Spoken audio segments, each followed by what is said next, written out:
আমার অ্যালাদিন জুরাবিন ফুরকান পর্ব সংখ্যা ৩২। এই বাড়ির ছোট্ট একটা বাগান আছে। কমলা লেবু, মরিচ, ঢেঁড়স ইত্যাদি সবজির ছোট ছোট গাছগুলো সুন্দর বেড়া দিয়ে এক পাশে পোতা হয়েছে। অপর দিকটা ফুলের জন্য বরাদ্দ। তার মধ্যে আছে গোলাপ, নয়নতারা। ঔষধি গাছের মধ্যে তুলসী, অ্যালোভেরা ইত্যাদি রয়েছে। এখানে এসে বসলে কেমন যেন শান্তি শান্তি লাগে। ইট পাথরের শহরে এই টুকরো প্রকৃতির কুল যেন। তাই ইনাম আজ এখানে এসে বসেছে। একটা কাঠের দোলনা আছে। পরিবারের মানুষজনগুলো সুযোগ পেলে এখানে এসে বসে। সারিকা আর সামিয়া প্রায় ছুটির দিনে এখানে নিজে থেকে কাজ করে। সুগন্ধার সঙ্গে ইরাম নিজেও এসেছে বেশ কয়েকবার গাছগুলোতে পানি দেওয়ার জন্য। রান্নার জন্য সবজি সংগ্রহ করেছে। ইরাম বসেছে দোলনার উপর। ইজানকে মাত্র ঘুম পাড়িয়েছে, তাই ছেলে উঠে পড়ার তাড়া নেই। আজ তার একটু শান্তি দরকার। রাতের প্রকৃতি অনেকটা প্রশান্ত। মৃদু মন্তর হাওয়া বইছে। ঠান্ডা একটা ঝাপটা খেলিয়ে দিচ্ছে শরীরে। ইরামের গায়ের অন্যটা দারুণভাবে উঠছে সেই বাতাসে। খোলা চুলগুলো দুল খাচ্ছে তালে তালে। তুলনায় দুলুনির সঙ্গে জগৎটা ঘুরপাক খাচ্ছে। ইরাম কাঠের হেলানে মাথা ঠেকিয়ে নিষ্পলক চেয়ে আছে আকাশের দিকে। আকাশ আজ কোনো মেঘ নেই, এক ফালি চাঁদ। সেই চাঁদের পাশে জলজল করা তারারা। ইরাম চেয়েই রইল। আজকাল মানুষ বাঁচে কত বছর, অর্ধেক জীবনটাই পেরিয়ে গেছে তার। অথচ জীবনের মাঝামাঝি সময়টা এসে বুঝতে পারল না আদৌ জীবনে সফল নাকি ব্যর্থ। ইরামের জীবনে সেই ১৭ বছর পর্যন্ত সীমাবদ্ধ। সেই সময়টা ছিল না কোনো বাধা মুক্ত, পাখির মতন স্বাধীনভাবে উড়েছে সে। তারা করেছে নিজের স্বপ্নদের। আচ্ছা, যদি ইরামের বাবা মা মারা না যেত, তবে কি আজ তার জীবনটা অন্যরকম হতে পারত? হে, পারত। বাবাদের কাছে মেয়েরা রাজকন্যা। বাবার মুখটা আজ ভীষণ মনে পড়ছে তার। আজও কি স্পষ্ট।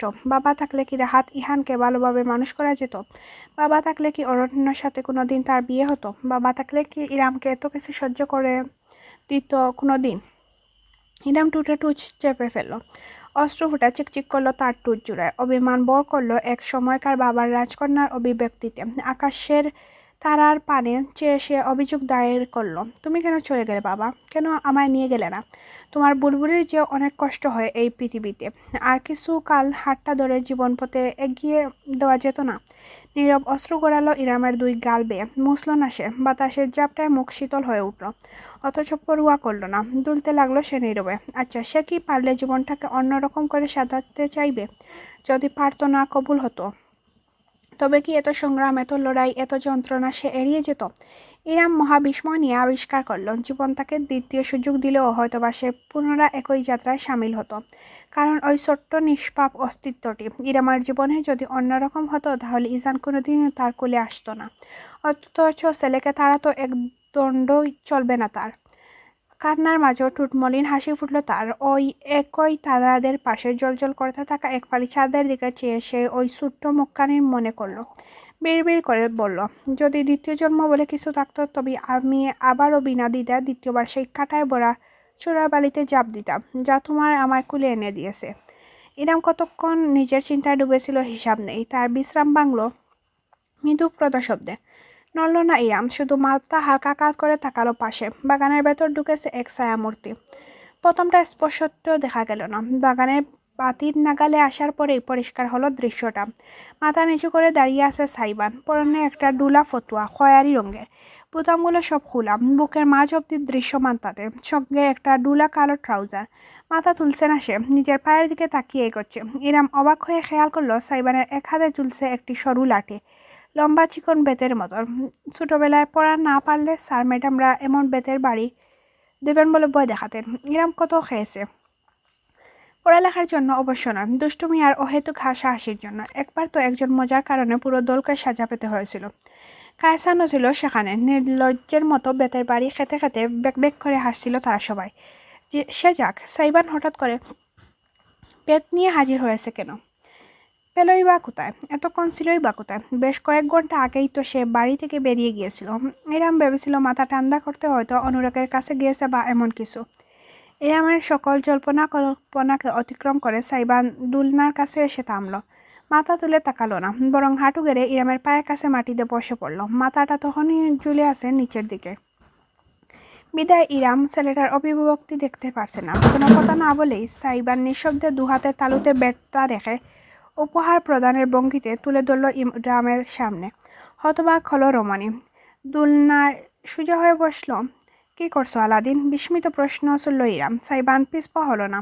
বেডটা নামিয়ে সে ইরামের কুলের উপর রেখে দিল। গভীর গলায় বলল, আমাকে শাস্তি দিন। শাস্তি? কিসের জন্য?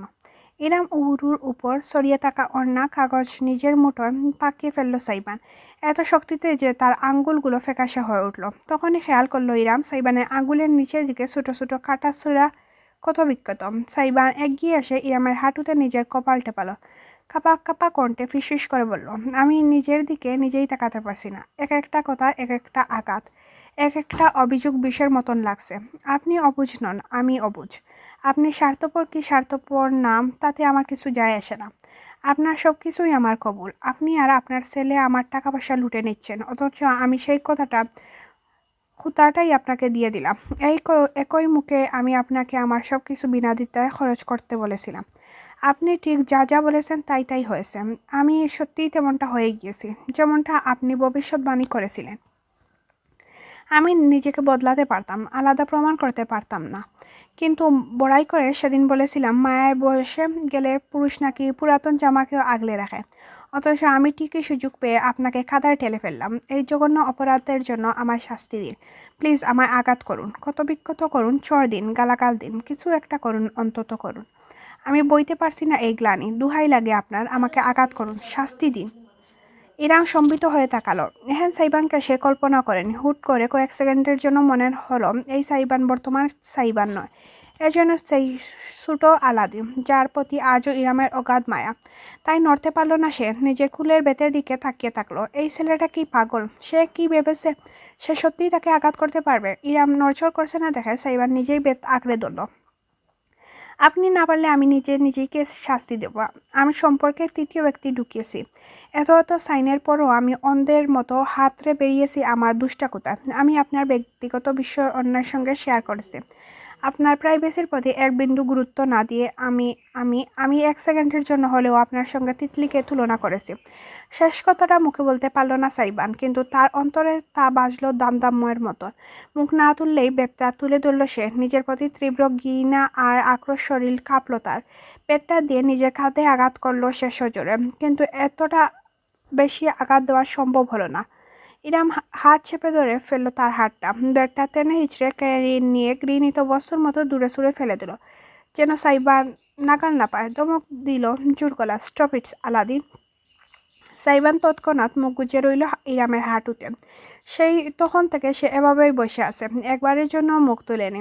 নিজেকে আঘাত করলেই যেমন অপরাধ বোধ মেটে না, তেমনি কাউকে শাস্তি দিলে কৃতকর্ম মুছে যায় না। What is done is done, দৃঢ় কণ্ঠে বলল ইরাম। সাইবানের পাগলামি তাকে অতিমাত্রায় বিহব্বল করে তুলেছে। এমন সময় জিনিসটা টের পেল রমণী। তার হাঁটুর দিকে কেমন বেজা বেজা লাগছে, মনে হচ্ছে কাপড় ভিজে উঠছে ক্রমশ। থমকালো সে, প্রসারিত দৃষ্টিতে দেখলো সাইবানের অত বড় সুঠাম শরীরটা তীর তীর করে কাঁপছে। পাতাটির ডাবটা কেমন গাছের পাতা কাঁপতে থাকে, ঠিক তেমন করে। বুঝতে কিছুই বাকি রইল না ইরামের। বুকের ভেতর জলোচ্ছ্বাস অনুভব করলো সে। দু হাত বাড়িয়ে দিল, আলতো করে নিজের হাতের আজরায় তুলে নিল সাইবানের মুখ কানে। খানিকটা জোর খাটিয়ে মুখটা উঁচু করে দৃষ্টি মেলালো নিজের সঙ্গে। অবশেষে সত্যি প্রমাণিত হলো তার অনুমান। সাইবান গভীর কালো দুই চোখ ভর্তি অশ্রু, শ্রুতশ্রীন নেট বয়ে চলছে দুই গাল বেয়ে। সমস্ত মুখটা ভিজিয়ে তুলছে অশ্রুবন্যা। চোখের পাতা কাঁপছে, কালচে পাপড়ির বাজে বাজে শিশির মতন চিকচিক করছে অশ্রুকণা। একগুচ্ছ চুল লেপটে আছে কপালে, ডেকে ফেলেছে আইব্রু পিয়ার্সিং। পুরো ঠোঁটগুলো লালচে দেখাচ্ছে, যেন অনেকক্ষণ যাবৎ কামড়ানোর ফলে সমস্ত চামড়াটাই উঠে গিয়েছে। দৃষ্টিটা দেখে ইরাম তীব্র ব্যথা অনুভব করলো। এতটা অসহায়ত্ব ওই চেহারায়, এতটা মায়া, এতটা আবাক, যা এই সুঠাম শক্তিশালী শরীরের অধিকারী পুরুষের সঙ্গে একদমই মানায় না। ইরামের মনে হলো সে 10-12 বছর ছোট আলাদিনকে দেখছে, যার কান্নায় অবধি তারার দেখা পাওয়া যেত। এখনও ঠিক তেমন করেই রাতের আকাশের তারার প্রতিফলন ভাসছে সাইবানের অশ্রুজল চোখের প্রতিফলনে। নিজের দুগালে রাখা ইরামের হাতের উপর হাত রাখলো সাইবান। মৃদু আর্তনাদ তুলে আশঙ্কা নিয়ে শুধালো, আপনি কি আবারও আমাকে ছেড়ে যাবেন ইরাম আপু? কেন যেন আর সইতে পারল না ইরাম। সাইবানের মুখ ধরে টেনে দুলে উঠল যখন সাইবান হাঁটুতে ভর দিয়ে উঁচু হতে বাধ্য হলো। তুলনায় বসা ইরাম আর মাটিতে হাঁটু গেড়ে টান টান হয়ে থাকা সাইবান মুখ এখনো সামনে সমান আছে, একে অপরের বিপরীত। নুয়ে নেই সে। ইরামের চোখ জোড়া সলসল করে উঠল। তারপরে সে সাইবানের গালে হাত রেখে নিজের অতি কাছে টেনে নিল। ছেলেটার সঙ্গে তার বহুল শারীরিক পার্থক্য। হাঁটু গেড়ে বসে থাকার পরেও ফুলা বাহু, শক্তিশালী মাংসপেশি এবং ভারী শারীরিক গঠনের কারণে পাতলা ফিনফিনে ইরাম তার সামনে কিছুই না। তবু নরম রমণী এক শক্ত বৃত্তির মতন তাকেই কাছে টেনে নিল। চিকন দুই বাহু জড়িয়ে ফেলল সাইবানের শরীরে। সোজা আগলে নিল বুকের মাঝে। সাইবান প্রথম টাইম বুঝল না কি হচ্ছে। তার মস্তিষ্ক যেনই কাজ করছে না। অথচ উষ্ণতাটুকু ঘিরে ধরার সঙ্গে সঙ্গে সে নিজেকে এলিয়ে দিল। ইরামের পাতলা শরীর নিজের পুরুষালী দুই বাহুর মাঝে বেঁধে ফেলল শক্তভাবে। মাথাটা রাখলো অর্ধাঙ্গিনীর কাঁধে। টপ টপ করে অশ্রু গড়ালো তার এই নীরব এবং উষ্ণতম আশ্রয়ের মাঝে। ইরামের কাঁধের কাপড় ভিজে উঠতে লাগলো নতুনভাবে। অথচ কারোর কোনো পরোয়া নেই। বিলীন তারা একে অপরের আলিঙ্গনে। ইরামের কাঁধে মুখ গুজে ফুঁপিয়ে গেল Saiban. I am so sorry my precious. I am sorry to my Aladdin. Saiban পিঠে হাত বুলিয়ে দিল ইরাম। তার নিজের চোখ জোড়াও কেন যেন ভিজে উঠছে। অপর হাতটা স্বামীর মাথা টেকিয়ে আলতোভাবে চুটলে আঙ্গুল বুলিয়ে সে শান্ত করতে চাইল বাদ ভাঙ্গা এক অশান্ত সত্তাকে। সাইবানের কানের কাছে মুখ নিয়ে সে বারবার ফিস করে বলে, আমারও বোঝা উচিত ছিল। অভাবে রেগে মুখে তোমার সাথে কথা বলা উচিত হয়নি। ঠান্ডা মাথায় কথা বললে হয়তো তুমি বুঝতে পারতে, কিন্তু আমি নিজের মেজাজ ঠিক রাখতে পারিনি। ঠিক যেমনটা পারিনি আমি কুচুপু হাসপাতালে ভর্তি হওয়ার পর। বিশ্বাস করো, ওকে হাসপাতালের বিছানা দেখে আমি কিছুতেই নিজের মাতৃ অন্তরকে বোঝাতে পারিনি। তোমার মুখটা দেখলেই মনে হতো তুমি আমার সন্তানের উপর বিপদ বয়ে এনেছো। তোমার আজে বাজে কাজের জন্য আমার বাচ্চার সংকটে পড়েছে। তাই সেদিন অভাবে সবার সামনে দ্বিতীয় চিন্তা না করেই চড় দিয়েছিলাম। আর আজকে তোমার কলার ধরে চিৎকার করেছি। আম সরি। আমাকে ধরে আরও দুটো চড় দেওয়া দরকার ছিল আপনার। ইরামকে দ্বিগুণ শক্তিতে জড়িয়ে ধরল সাইবান। এতটাই দৃঢ় সেই বাঁধন যে রমণীর নিঃশ্বাস প্রশ্বাস নিতেও কষ্ট হয়ে গেল। কিন্তু সে সাইবানকে সরালো না, ধরতে দিল। ক্রমাগত হাত বুলিয়ে গেল সমস্ত অস্তিত্বে। সাইবান ফুপিয়ে বলল, আমাকে চড় দিন, কলার ধরে ঝুলে থাকুন। দরকার হয় কান ধরে উঠবস করান, উঠতে বসতে গাড়াগাড় করুন, সবার সামনে কানমোলা দিন, অপমান করুন, তবু আমাকে ছেড়ে যাবেন না প্লিজ। সাইবান আজ অত্যন্ত আবেগী কথা বলছে। ইরাম তাই বুঝতে পারল না সে দীর্ঘ বাস্তবতা ভেবে বলেছে নাকি সেলফ অপরাধ বোধ থেকে। বেশি ভাবার চিন্তাও করলো না সে। এই মন মুহূর্তগুলো ভীষণ সেন্সিটিভ আর অরক্ষিত হয়। তাই সাইবানের মাথায় হাত বুলিয়ে সে মাথা কাত করে আলতোভাবে বেচা গালে শুয়ে দিল নিজের টুট। আন্দাজ করে নিল এখানেই সেদিন হাসপাতালে চড় মেরেছিল হয়তোবা। সাইবান শিউরে উঠল, জমে গেল সম্পূর্ণ। তার টুটে ত্বক শুয়ে রেখে ইরাম নরম গলায় বলল, আমি এখানে আছি আলাদিন, কোথাও যাচ্ছি না। কিছুক্ষণ নিঃশব্দে অভাবে সাইবানকে জড়িয়ে ধরে বসে রইল ইরাম। দুলনায় দুলনো খুব আস্তে, তবুও সাইবান নিজের আলিঙ্গন থেকে তাকে মুক্তি করল না। কিছুক্ষণ সময় পর ইরাম নিজে থেকে নিজেকে একটুখানি ছাড়িয়ে নিয়ে ওড়না তুলে ধরল। দেখি দেখি, এভাবে কেউ কাঁদে নাকি? তুমি কি আমার কুচুপুর মতো বাচ্চা নাকি? সাইবানের গায়ে আলতোভাবে হাত রেখে ওড়না প্রান্ত দিয়ে বেজা মুখটা গুছিয়ে দিল ইরাম। চোখ বুঝিয়ে ফেললো সাইবান। নিঃশব্দে অনুভব করলো শুধু। ইরাম মুগ্ধ নয়নে দেখলো কেমন বাচ্চার মতন দেখাচ্ছে তাকে। চোখের পাতা অতি যত্নে মুছে নিল। অবশেষে ইরাম বলল, আর কাঁদবে না। তোমার গেঞ্জিগিরির সাথে কান্নাকাটি মানায় না। এবার ব্রু কুচকে চোখ খুললো সাইবান। এমন অবস্থায় প্রতিবোধ করতে বলল না। জেনজি, হা ওই হলো জেনজি গেঞ্জি একই জিনিস। ইরামের মুলায়ন হাসি দেখে এক নাগাড়ে চেয়ে রইল সাইবান। তার চোখ দুটায় কান্নার কারণে হালকা লাল হয়ে উঠেছে। চোখ জোড়া ফুলিয়ে সে হঠাৎ বলে বসলো, আপনি আমাকে এক গালে চুমো দিলেন কেন? ইরাম হাসি উবে গেল। ফেল করে তাকিয়ে রইল সে সাইবানের দিকে। উজ্জ্বল শ্যামলা গালে লালিমার পরত পড়ল। ছেলেটা কি রাগ করল, অথচ তাকে সম্পূর্ণ আহাম্মক প্রমাণ করে দিয়ে সাইবান মুখ ঘুরিয়ে নিজের আরেকটা গাল দেখিয়ে বলল, আরেক গালেও দিন, না হলে বিয়ে হবে না আমার। ব্রু কপালে উঠে গেল ইরামের। এক গালে তাপ্পড় দিয়ে বিয়ে হয় না শুনেছি। চুমু কবে থেকে? তাছাড়া তুমি অলরেডি বিবাহিত। তো কি হয়েছে? আমি কোনো রিস্ক নিতে পারবো না। আমার আরেকটা লাগবে, না হলে যেটা দিয়েছেন সেটা ফেরত নিন। মহা বিপাকে পড়ে গেল ইরাম। চুমু আবার কিভাবে ফেরত নেওয়া যায়? মুখ সরিয়ে সে বলল, তোমাকে তাপ্পড়ও তো একটা দিয়েছিলাম, আরেকটা দিন। সত্যি সত্যি সাইবান নিজের অপর গালটা এগিয়ে দিল। বেবাচাকা খেয়ে গেল ইরাম। এতদিন ভাবতো ছেলেটা আধ পাগল, কিন্তু আজ নিশ্চিত হলো এটা পুরোই পাগল। সাইবান বাড়িয়ে দেওয়া গাল আর চোখের ওই সুগভীর দৃষ্টি লক্ষ্য করে ইরাম কেন যেন নিজেকে ঠিক নিষ্ঠুর হতে দিতে পারল না। হাত তুলল সে ঠিকই, কিন্তু তাপড় দেওয়ার জন্য নয়। খানিক দ্বিধা নিয়ে সে আস্তে করে ঝুঁকে এলো। সাইবানের মাথার এক পাশে ধরে একদম আলতো করে নিজের টুট শুয়ে দিল গালের মাঝে। শীতল বাতাস ঝাপটা দিয়ে গেল শরীরে। খোপা চুলগুলো উড়ে পড়ল সাইবানের চেহারায়। শক্ত একটি টুক গিলল ইরাম। এটাই হবে, তাই না?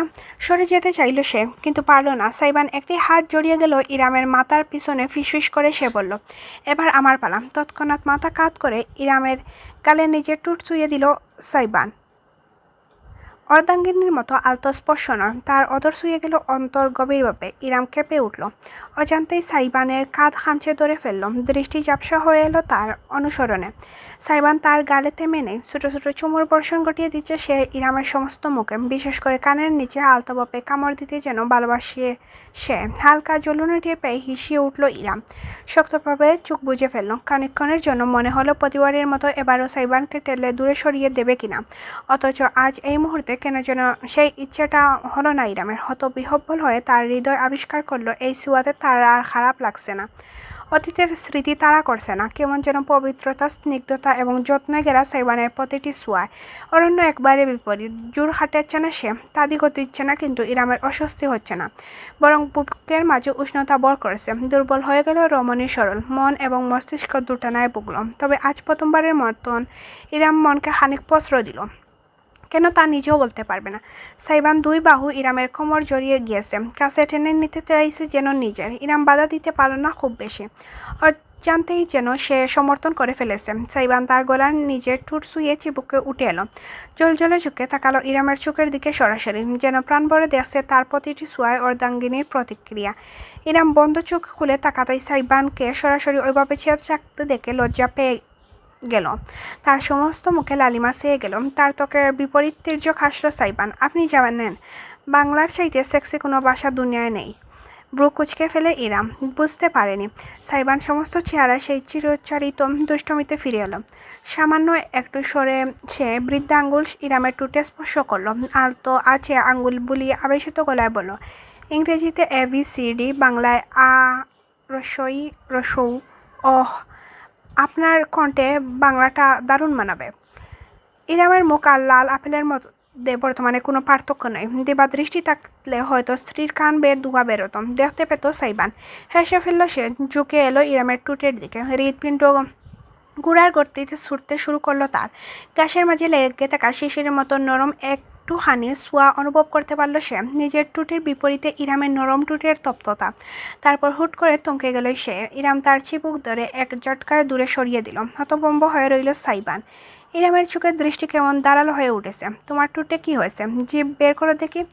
এমন মুহূর্তেও মজা নিতে ছাড়ল না সাইবান। বাঁকা এসে বলল, হে নটি গাল, স্বামীর জিভ দেখতে চাও? বিরক্তি নিয়ে বৃদ্ধা আঙ্গুল দিয়ে নিজেই সাইবানের টুট চেপে ধরল ইরাম। মুখ খুলতে বাধ্য হলো ছেলেটা। তাতে জিভের টোকায় হালকা কত স্পষ্ট হলো। হাতের আঙ্গুলে কতের দাগ। এই ছেলের সিলটা ছিল না কোথাও। দারুণ চিন্তা বর করলো ইরামের মাঝে। আগে তোমার ট্রিটমেন্ট দরকার, পরে সব কথা। সাইবান বুদ্ধ হয় প্রতিবাদ স্বরূপ কিছু বলতে যাচ্ছিল, কিন্তু পারল না। একটি মেয়েলি কণ্ঠ বেশি এলো অদূর থেকে। আপা, যা হওয়ার হয়েছে। বেটা মানুষ মানের বজ্জাত। বজ্জাতের জন্য সুখ কইরা লাভ নাই। আসেন আপনি। আমি মিলা চা বাগানের ভেতর হেলে ঢুকলো সুগন্ধা। সে মূলত বেশ অনেকক্ষণ আগে ইরামকে এদিকে আসতে দেখেছিল। আর বাড়ির ভিতরে যা হলো তারপর মেয়েটা মন খারাপ থাকা স্বাভাবিক। এতক্ষণ বাদেও যখন ফেরেনি তখন সুগন্ধা ভাবলো একটু ইরামকে সঙ্গ দিয়ে মন ভালো করার চেষ্টা করা যাক। অথচ চোখের সামনে দৃশ্য তাকে বরফ দণ্ডে খণ্ডিত করলো পুরোপুরি। দোলনায় বসে থাকা ইরাম আর সামনে হাঁটু গেড়ে বসে আছে সাইবান। তার টুটের ভেতর ইরামের বৃদ্ধা আঙ্গুল। দৃশ্যটা অতিমাত্রায় ব্যক্তিগত। সুগন্ধাকে দেখায় ঝটকা দিয়ে দূরে সরে গেল ইরাম। সাইবান ছিটকে গেল মাটিতে। জরিনার আম্মা সকিনা। সাইবানের হুঙ্কারে বুঝি জগৎ কেঁপে উঠল। হায় ভগবান, রক্ষা করো। বিপদ টের পেয়ে সুগন্ধা উল্টো ঘুরে দে দৌড়। সাইবান নিজের পায়ের স্যান্ডেল খুলে লাফিয়ে উঠে পিছু নিল মেয়েটার। দূর থেকে স্যান্ডেলটা নিশানা করে ছুঁড়ে মারল। লাফিয়ে ছিটকে গেল সুগন্ধা। আম্মাজান বাইজানের উপর অসুর বর করছে। দুর্গন্ধ। আজকে তোর একদিন কি আমার একদিন। চুলের মুঠি ধরে এমন পাক্কা মারবো নাগিনের নাক ছুটে যাবে তোর। সুগন্ধার পিছনে তাড়া করে বাড়ির ভেতর ঢুকে গেল সাইবান। ভেতর থেকে দুবদাব শব্দ আসতে লাগলো। নিরাম দুলনায় থম মেরে বসে থাকলো। বুক কাঁপছে তার এখনো। সুগন্ধা সুরেলা একটা চিৎকার ভেসে এলো। তারপরই সাইবান পৈশাচিক অট্ট হাসি। মেয়েটাকে তাহলে বাগে পেয়ে গেছে। ইরাম না পারতে মাথা ঝাঁকিয়ে মুচকে হাসলো। দুলনা থেকে উঠে পায়ে পায়ে হেঁটে চলে গেল বাড়ির ভেতরে। পরদিন সকাল। নাস্তা শেষে আহমেদ বসেছেন টেবিল সামনে। চ্যানেল বদলাতে বদলাতে একটা সংবাদ চ্যানেলে গিয়ে থামলেন তিনি। গম গম কণ্ঠস্বর ভেসে উঠল বাড়ির লিভিং রুম। গতকাল রাতে রাজধানী বনানী এলাকায় একটি বাড়িতে গ্যাস সিলিন্ডার বিস্ফোরণ ঘটনা ঘটেছে। এলাকাবাসীর বরাত দিয়ে জানা যায়, রাত 8:30 নাগাদ তারা পরপর কয়েকটি বিকট বিস্ফোরণের আওয়াজ শুনতে পান। এই ঘটনায় সমস্ত বাড়িতে আগুন ছড়িয়ে পড়লেও ফায়ার সার্ভিস দ্রুত আগমনের কারণে 2 ঘণ্টার মধ্যেই পরিস্থিতি নিয়ন্ত্রণে চলে আসে। সেই সময় বাড়িতে কেউ উপস্থিত না থাকায় কোনো প্রাণহানি ঘটেনি। সম্পদের ক্ষয়ক্ষতি এখনও নির্ণয় করা যায়নি। সংবাদ পাঠিকা অনুভূতিহীন যান্ত্রিক কণ্ঠে পড়ে যাচ্ছে সঙ্গে টিভিতে ভাসছে কিছু ধারণকৃত ফুটেজ দৃশ্য। আহমদ টিভি চ্যানেল হুট করে বদলে দিয়ে বললেন, আজকাল টিভির সামনে বসলেই শুধু মন্দ নিউজ। অপরদিকে টেবিলে বসে সবজি কাটতে থাকা ইরাম ব্রু কুচকে আর চোখে তাকালো এক প্লেটে 3টে ডিম আর বড় বোতল ভর্তি প্রোটিন শেক নিয়ে বসা সাইবানের দিকে। একটি ডিম চিবোতে চিবোতে সে বলে উঠল, সবসময় ভালো লোকের সাথেই মন্দ হয়। ব্যাপারটা এমন না বলো, মন্দ লোকের সঙ্গেও মন্দ হওয়া সম্ভব, তাই না ড্যাড?